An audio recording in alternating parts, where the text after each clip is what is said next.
अटल कला साहित्य मंच के सभी सदस्यों को मैं प्रणाम करती हूँ। मैं रीना पांडे रांची झारखंड से अपने सभी श्रोताओं को प्रणाम करती हूँ। आज मैं एक प्यारा सा झूमर लेकर आई हूँ, आइए इसे सुनते हैं। अगर अच्छा लगे तो लाइक, शेयर और कमेंट जरूर करें। धन्यवाद।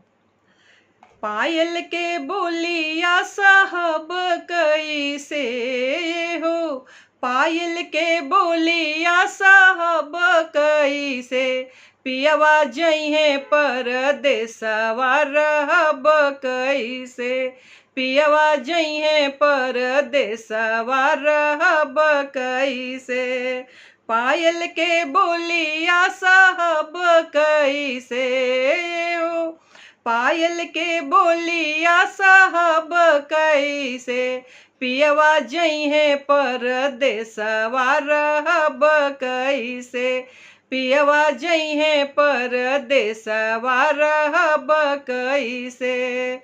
ससुर जी के बोलिया त हम सही लेबै, ससुर जी के बोलिया तो हम सही लेबै, सासू के बोलिया साहब कैसे एहो, सासू के बोलिया साहब कैसे, पियवा जइहे परदेसवा रहब कैसे, पियवा जइहे परदेसवा रहब कैसे।